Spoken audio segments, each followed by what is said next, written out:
Hello and welcome again to another installment of Authors at Google. Today our guest is Susan RoAne, and I'd like to introduce her by kind of talking generally about the just the electronic world that we live in. Tweets, texts, and emails dominate our communication. We are linked in, fully friended on Facebook. We might even have an avatar on Second Life. And although we digitally communicate with our online contacts, we still need to live, work, play, and connect with others face-to-face. Susan RoAne, the author of Face-to-Face, How to Reclaim the Personal Touch in a Digital World, is also known as the mingling maven because of her classic book, How to Work a Room. She's also a speaker who has shared these communication strategies with corporate and convention audiences, as well as the new admirals and brigadier generals in our military. She's known for her practical advice and for what Herb Caen, the late San Francisco Chronicle journalist, called her dynamite sense of humor. Sounds like a very Herb Caen comment. Please join me in welcoming to Authors at Google, speaker and author of Face-to-Face, How to Reclaim the Personal Touch in a Digital World, Susan RoAne. Thank you. I should explain why Herb Caen said I had a dynamite sense of humor. A number of years ago, one of the big department stores had an ad for an electronic tuna turner. You know how you take the can of tuna and you try to get the juice out? And they were selling an electric gizmo for $11.95 on sale. What I did is I cut it out, sent it to Herb Caen, and wrote, "Do you think this tuna turner used to be married to Ike?" So he thought that was quite funny. And I am ever grateful that he printed that. And I have met him face-to-face, and that made it all the more special. But Face-to-Face is an interesting book. Having written How to Work a Room and What Do I Say Next and The Secrets of Savvy Networking, I think this is like Rocky or Rowan 7. This is the 7th in the series that says, let's make it personal. Let's communicate. Let's enjoy each other's company. And also the kind of thing of networking, let's help each other. But I'm often asked, Susan, why did you write Face-to-Face? Wouldn't it be redundant? Well, actually it isn't. Otherwise I would have been plagiarizing myself. But I wrote Face-to-Face for a couple of reasons. It was a three-pronged reason. One, I want people to feel comfortable at any event that they go to in their life, whether it's a job interview, a party, a fundraiser, an event here at Google. I know you're doing work in volunteers representing Google. I want people to feel comfortable. I'm a former teacher. At least no one's asking me to teach the comma rules like I used to. So that's one thing. The other thing is I noticed people were, in an old word, misbehaving in the personal our space. It's not my space, it's not your space, it's our space.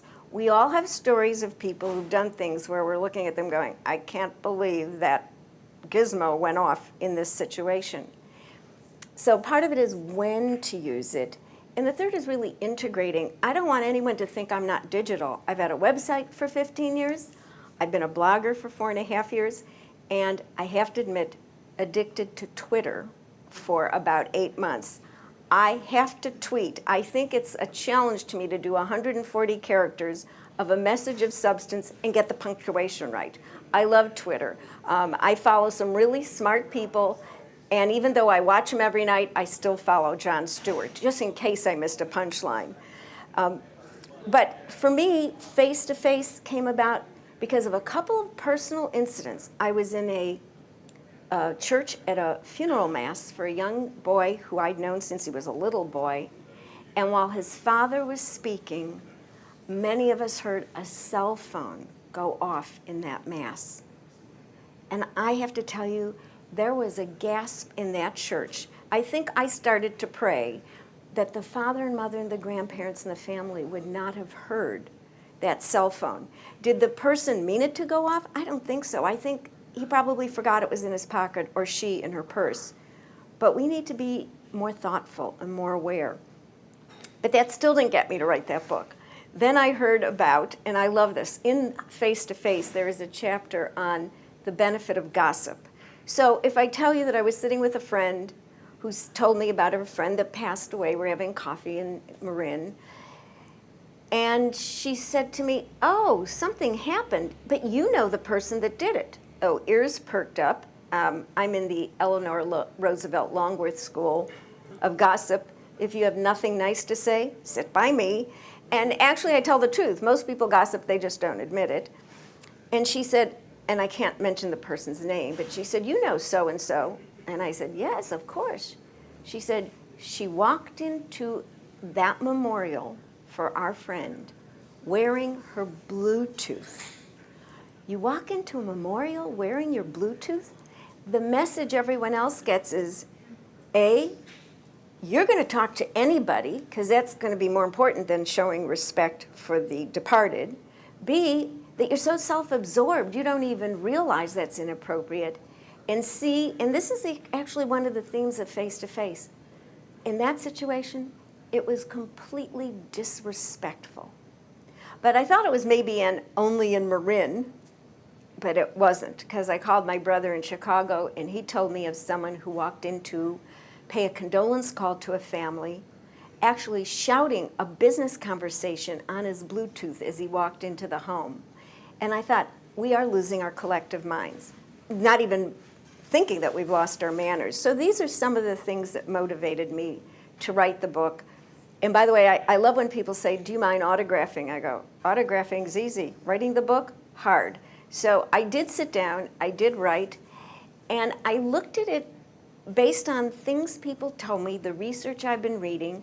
I'm one of the people that reads 2 newspapers online, but I read 3 in the old-fashioned way by print. There must be something about me that likes to have that ink on my hands, which is why I wash my hands 14 times a day. But I love papers, because you read the little tiniest thing. In fact, some things will never be online that are in the paper. One of my favorite things that I talked about in my presentations is if you read the paper, you'll have all the conversation you want. A number of years ago, there was a science article in the San Francisco Chronicle, and I loved it. The headline was, Unusual Sources of Fiber. Well, caught my attention. The subheading I loved. Take note, all of you bran muffin eaters. It said, a Snickers bar had more fiber than a Nature Valley granola bar, or even a bran muffin. So now when I go to a convention and I speak and I see everyone eating their bran muffins, I want to stop them and say, hey, for that problem, try a Snicker bar. But how would you find that online? They're not going to put that online. So that's why I'm still a print reader. And so many of the things I learned is really about research. Besides getting Google alerts, and why I feel so at home at Google is, you're my homepage. I see you guys all the time, so it's nice to meet you face to face.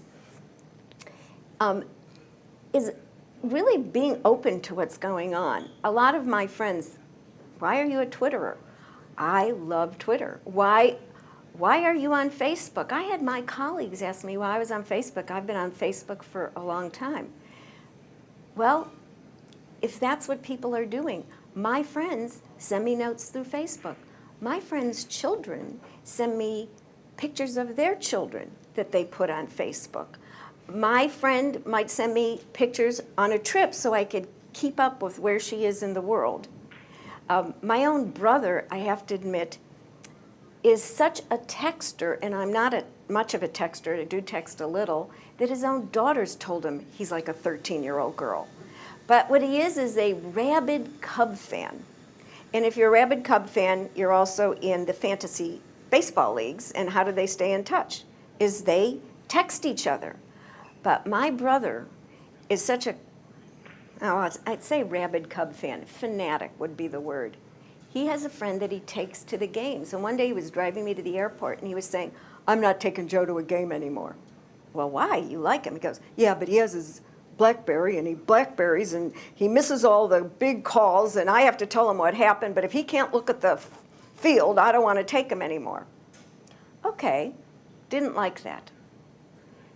Until there was a tornado coming through Chicago, and they were at Wrigley Field, and he did take this friend again, who happened to go from his BlackBerry to weather.com, and while they were sitting in their seats, saw the warning that said, the tornado is coming through Chicago to Wrigley Field to you four guys where you're sitting. Well, not quite like that, but somewhat. Well, they actually got the hint and left before the tornado hit. Now he's not so negative about someone who might be checking their BlackBerry. We all change. And I guess this is the theme. There is hope that we can change. And I think face-to-face is one of them. I've embraced the technology. I'm not that good at it. I see it as something that enhances relationships, but it doesn't supplant the communication that goes face-to-face. And I want people to be comfortable to be able to walk into any room. I know that some of you here go to events here at Google. You go to other events. And I want people to be able to walk into any event and meet people. Some of you work at Google. Some of the people that are seeing this on YouTube, they go to fundraisers, they go to parties, they go to client events, they go to job fairs. If we're not talking to people, we're missing opportunities. It's not that we can't be LinkedIn, which I am, and find out what's going on in the business world that way, but so much happens almost organically in a conversation.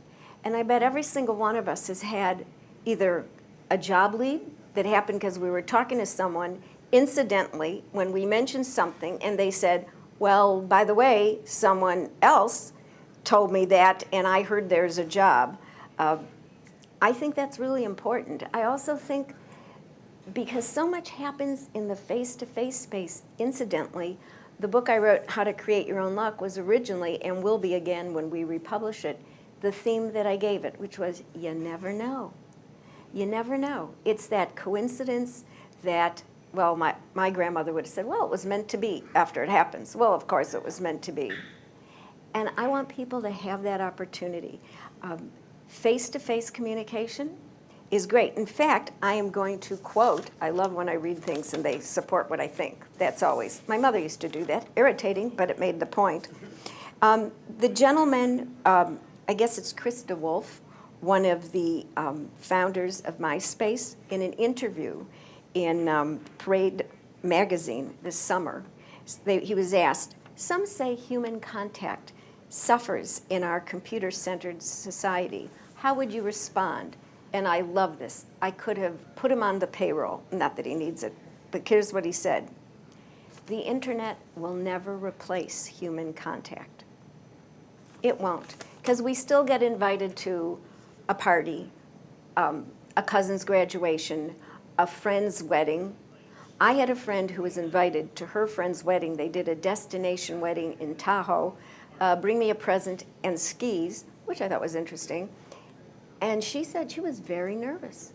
These were a lot of friends that she knew, but strengthened through online. She didn't know who she was going to talk to and what she was going to talk about.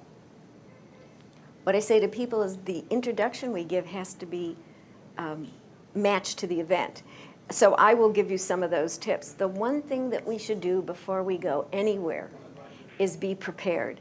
And I've said this in talks all over, actually even in Portugal when I spoke in September for a UK firm. There is no excuse to say, I don't know who might be there and what can I talk to them about? Because my answer is, Google them. Look them up. You can find out something about the organization. You can find out something about their mission, some of the history, some of the goings-on, who might be there, if you do that. Much more prepared than we could be in the past. The other thing we should do is read. I don't care if you read the paper online or get your headings from Google or from wherever.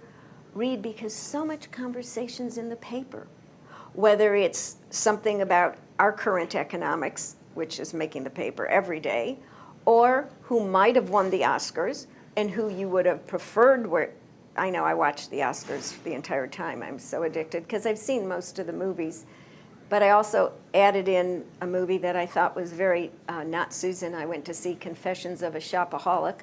Scarily, as much as I love the reader, I like this one too. Be eclectic. And you'll notice what I just did. In this talk, I just brought some of me to the conversation. You know I'm from Chicago. You know I have a brother who's a Cub fan.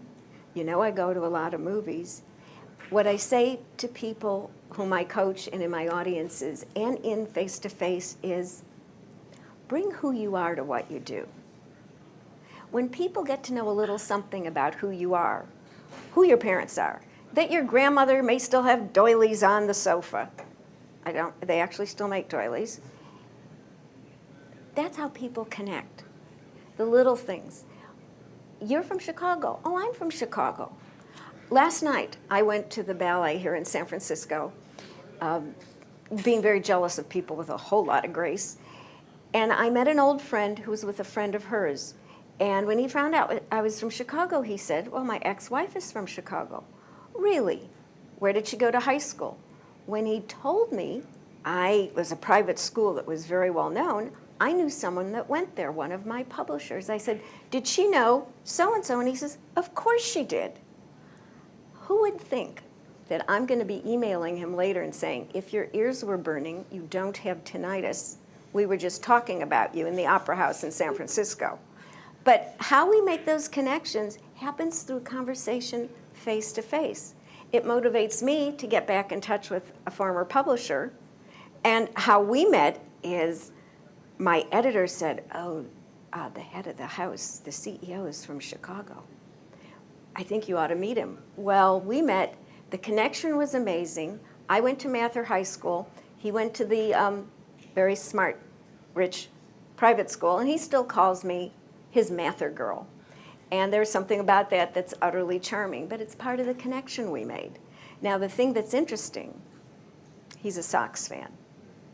Now, one of the things that I loved, whether it's face-to-face or face-to-screen, at the inaugural balls, with the military inaugural ball, they had a group in Afghanistan. They're all from the Chicago area, and they were talking to President Obama. And do you know what the first thing he asked was? Are you a Cub fan or a Sox fan? And every time someone said they were a Cub fan, he looked wounded because he's a Sox fan. It was the connection. Something so small. We do. It's sports. It's where we live. And I want people in the face-to-face space to feel totally comfortable and never say no to an opportunity. I've found that people will tell me that they'll get an invitation to an event, whether it comes over email or Evite or a flyer passed around or a note posted, or an invitation like, on parchment paper with an RSVP card, and they'll look at it and they'll go, well, I don't know, I'm not going to know people. And I want people to feel comfortable saying yes to events because the possibilities are endless when we're there. When we say no and stay in our own little cubicle or at our home with our computer, we don't have those possibilities. My mother used to say to me, Susan, go out, you'll never meet anyone sitting at home. Well, that's kind of been revised. You can meet everyone sitting at home. However, it's not the same as meeting them face to face and having an encounter. In fact, I don't know who it is, and maybe I shouldn't, even if I did quote him, but I remember reading a quote a couple months ago from one of our Silicon Valley guys who said, and he's very active in the digital internet world, but he said, you know what? You just can't share a virtual beer. I mean, how are you going to do that? And I know that's not a challenge to the people in the technical world to come up for a way to do that. But there is something about hoisting a few, or whether it's a latte or a cup of tea, when you're talking to someone that elicits something else. If it's not for your career, it could be for your social life, or it could be that you decide to volunteer with an organization because you met someone who was with that organization. But I want to give you the 3 tips that'll help you walk into any room. And the first one is to have a self-introduction keyed to the event. So I'm going to give you the 3, shall we say, facets of that self-introduction. In spite of what a lot of people say, it is not a 30-second elevator pitch. I read the cartoons, so the comics in the paper first, so that's why I love print paper. And I'll never forget, Sally Forth had a cartoon where she was saying that she was working on her elevator speech, and it was 30 seconds. And her friend said, 30 seconds? That's a long elevator speech. That elevator better be in the Sears Tower. Well, if you're going on and on about yourself for 30 seconds or even 15 seconds, it is way over the top. So this is the RoAne version. The first aspect of that self-introduction, it's 7 to 9 seconds. It's a pleasantry. It's, hi, it's so nice to meet you. And by the way, when you say it's so nice to meet you, please smile. Unlike, I called them in my book, the lemon suckers, who look like they've been sucking lemons. Oh, it's so nice to meet you. Actually, I named it after one of my aunts, and I decided I think that could be defamation, so I took her name out of that. Something having your aunt sue you would not be so good. But the lemon suckers, they suck in their smiles. So nice to meet you. Well, guess what? That doesn't look or sound like you think it's nice to meet me. So when we say, hey, happy to meet you, nice to meet you, our body language, our face, our eyes should all reflect that. So the first thing is, it's 7 to 9 seconds. It's a pleasantry. It's a pleasantry. The second trait of that great self-introduction that you prepare before you go to any event is that it's keyed to the event. How we would introduce ourselves at a Google event, how we'd introduce ourselves at a community fundraiser, how we'd introduce ourselves at a job fair, how we'd introduce ourselves at a client's event are totally different. So we really have to key it to the event. How I introduce myself here at a local business event in San Francisco is, oh, hi, I'm Susan RoAne. And I say, I'm the mingling maven. Well, you heard that in the introduction, and for those of you that don't know, maven means an expert. And people might say to me, and have said to me who didn't know, what does that mean? Of course, now it's an English word, and everyone knows.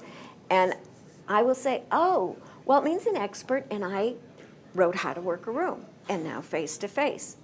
So that gives them some context. Key it to the event. A couple of years ago, I went to an event, and I was there as the guest on the father's side, the groom's father's side, and when people asked me who I was, and this is, talk about a conversation starter, I leaned over and said, oh, hi, I'm Susan RoAne. I'm the first girlfriend of the father of the groom. Now, it started conversations like this, and the truth is, people were very intrigued. Now, I could have said, I'm Susan RoAne. I'm a best-selling author. I'm a fabulous speaker for companies and conventions, all of which are true. But guess what? At a wedding, they didn't care. At a wedding, people want to know, do you know the bride? Do you know the groom? How do you know them? What we need to do, and what I said in face-to-face to give that personal touch, is give people a context for how to talk to you. Give them what they need so they could further the conversation. By the way, it was a very interesting opportunity, and even though I did not say my professional introduction, I did carry business cards. I thought, lose the blush, carry the business cards in that little bag. Because as we say, Mother told me to do that. Sometimes listening to some of the old wisdom does pay off. But face-to-face, and why I called it the personal touch. To me, the personal touch is so important. All over this country, there is a proliferation of something that is so interesting because it's the personal touch, and that is the farmers' markets. People want to buy fresh vegetables grown by people that they know, put their hands on it, know that there's something that's grounded about it. The crafts have grown. Quilting has grown exponentially. The most interesting statistic, I'm not a quilter, I do nothing with these hands but actually talk. The quilting organization released this information that there is an increase in men involved in quilting. And what's interesting is who they are. They are engineers, design engineers, who've retired and decided they should design the quilts that their wives are going to quilt. So I thought that was, oh, and you don't even let us grocery shop in peace. No, actually, I met a man who retired at 78, and he said to me, it was at the San Francisco Blood Bank donating blood, and he said, he was a volunteer, and he told me his schedule. He was working 5 days a week. I said, but you said you retired. And he said, well, I have to work 5 days a week as a volunteer. And I said, why? And he said, for my health. And I looked at this cute older man, And I said, but you look pretty healthy. And he said, no, my wife said she'd kill me if I didn't leave the house, because he was pushing the grocery cart into her. So men, if you're watching this and you retire, don't push the grocery cart into anybody. But do you see what I just did? And this is something that I like to share with people. I shared stories. A lot of people wonder, how can I connect with people? And it's through stories. So we're going to have our self-introduction. It's going to be 7 to 9 seconds. It's going to key to the event to give people context to talk to us. And I'm going to give you the third trait of this RoAne self-introduction. And this is from my friend Patricia Fripp, who is an executive, a fabulous executive speech coach and the first female president of National Speakers Association. She said, you know, Susan, instead of giving your title, well, I'm a this and this is my title, she said, give the benefit of what you do. When you give the benefit of what you do, you give people something to ask the next question. Then they feel they've started the conversation. And then you're in a dialogue. Well, I had an example of this the other day. I take a Zumba Latin dance class guaranteed to make you sweat and sweat and sweat. And then the next day you can't get up because your hips hurt. It's in a very unique combination. But after my class, I started talking to a woman who was new to the class, and I was telling her about another dance class I thought she would like because I noticed she had rhythm and could follow choreography. And she said, well, I'll try to make it at 10:15 in the morning, but I'm self-employed. I don't know if I could do that all the time. I said, really? She said she's self-employed. I'm self-employed. What do you do? And she said, I make horses dance. Well, now that hooked me in, the benefit of what you do. Most people feed them. Most people groom them. You make them dance? No wonder she was at a dance class. I can't wait to see those horses doing Zumba. I said, tell me what that means. And she said, I teach dressage. Wow, well, one of my friends, I once fed an Arabian out of my hand. That's about the closest I got besides the Shetland pony ride when I was 9 at Kittyland in Chicago. So I was very impressed. But one of my friends was a dressage person, and we started to have the dressage conversation.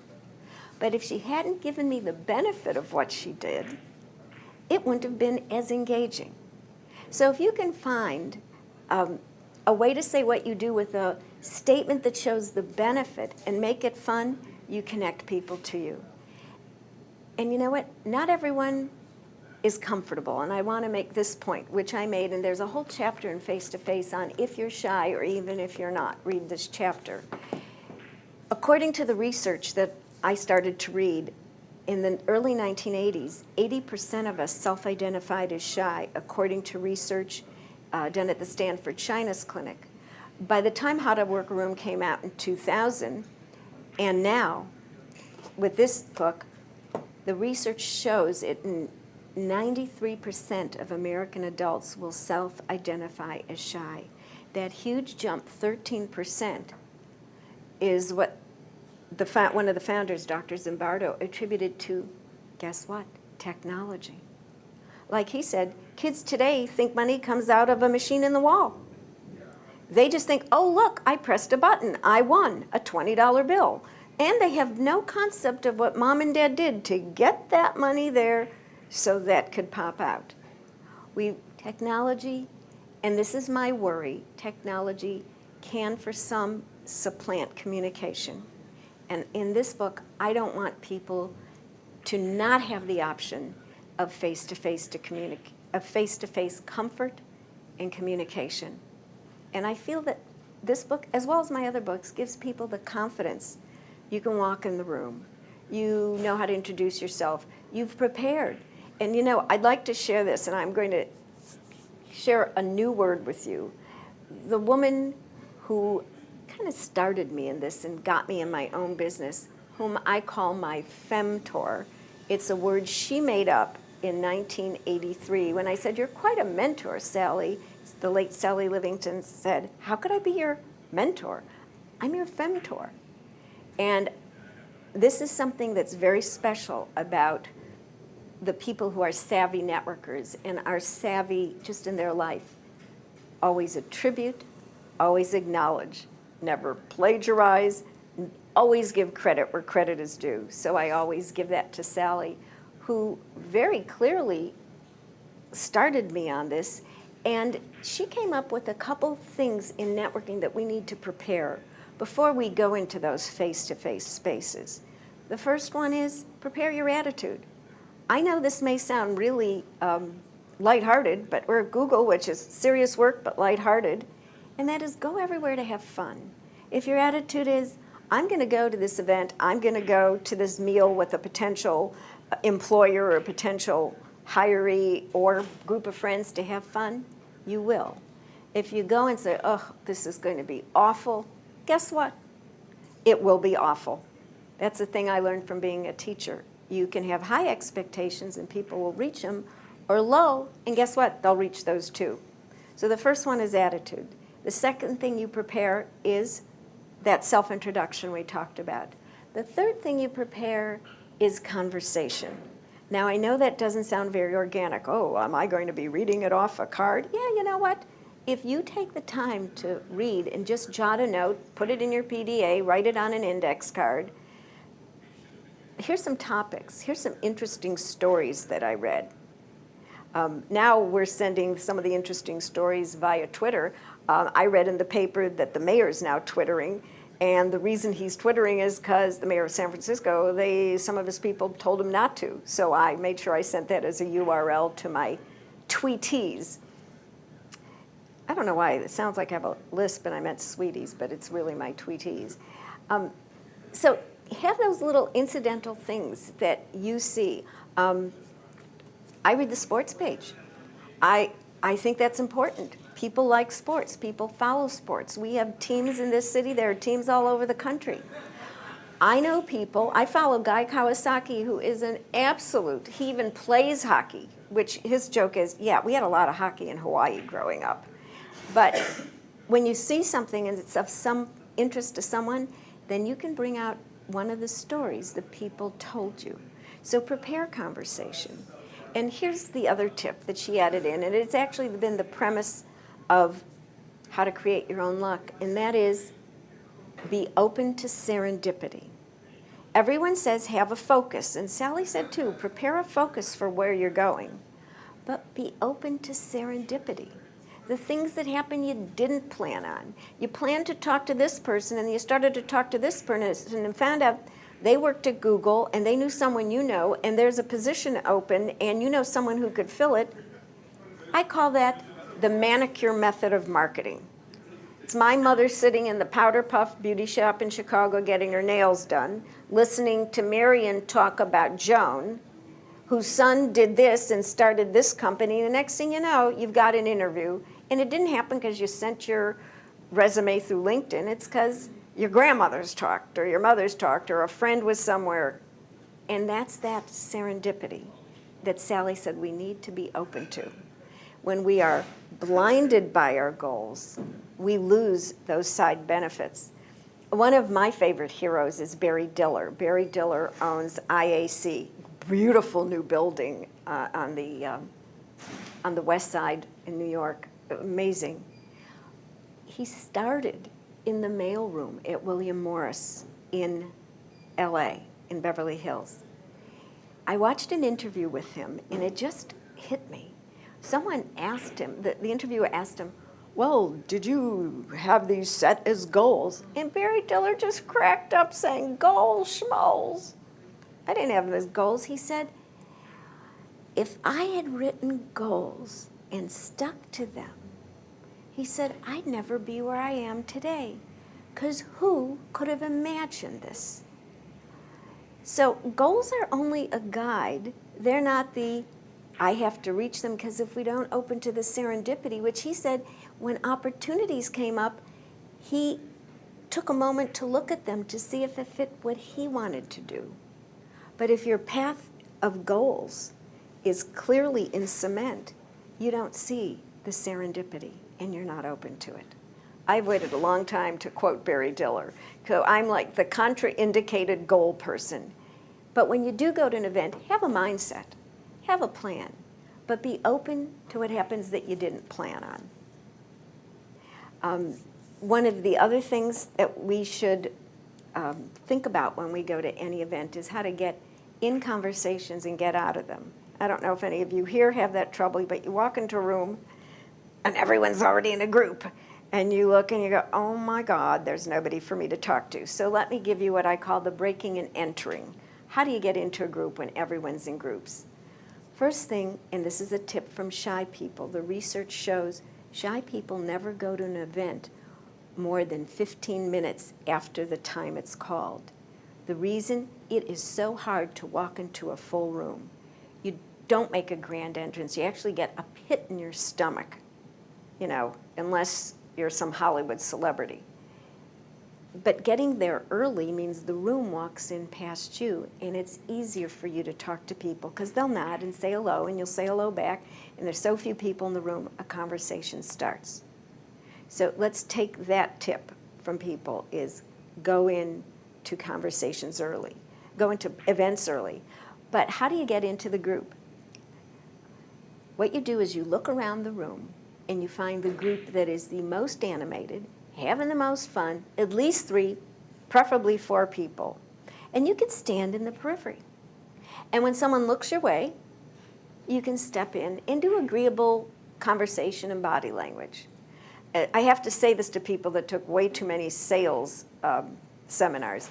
This isn't the time to change the subject to your agenda. People don't come to an event for your agenda. They come because there's mutual interest and a conversation's going on and you're part of that existing conversation. Now, I'm going to give a hint that will help you be thought of as the mingling maven and really someone who's very thoughtful. When you're at an event and you see people in the periphery of your group, do this. Step back. When you step back, you will have included the excluded people. And we talk about diversity, but it's really about inclusion, and including people is really important, and it's memorable, and it makes a great impression. And for nothing else, you've done something nice for someone who's not felt very comfortable. It's be inclusive. Step back. When I spoke at San Jose State, I love speaking at universities. When I spoke at San Jose State, one of the young men said, we call that resetting the circle. So you reset the circle to include people, but go over to that group. Now, when I was speaking in New York, a woman in my program said she did something a little different, and actually it was brilliant. I wish I had thought of it. What she does, when she walks into a room and sees people in a group, she does go over to the most animated group. The people that look like this would be far too difficult to talk to and don't seem to be so open. She goes to the group, stands on the periphery, and when there's a pause, she will smile and say, look around the group and say, do you mind if I join you? What a concept. Do you mind if I join you? Pleasant, good manners, not butting into the group. And I said, well, how do they respond? And she said, well, no one's ever turned to me and said, yes, I do, don't. So people aren't going to say that. Then you get to step in. You've been invited. It sounds like so much common sense, and I know face-to-face is full of so many ideas that appear to be common sense. But the question is, as asked by Dawn Bernhardt, is if it's common sense is one thing. Is it common practice?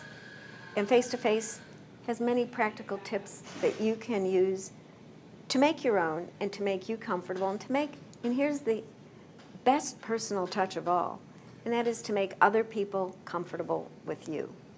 I'm going to leave you with, and this is perfect timing, because I know everyone says, I know how to get into a conversation when I'm face-to-face with people. How do I get out of it?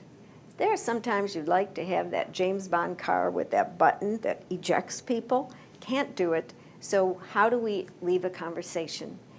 Still with good manners.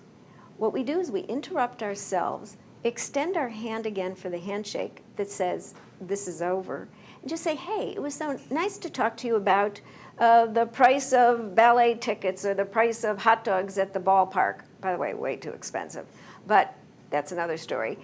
But what you're doing is you're summarizing in a phrase what you talked about so people know you listened. Nothing more flattering than someone that not only listens to what's being said, but then has something more to say. And then what you do is you walk a quarter of the room away from the person.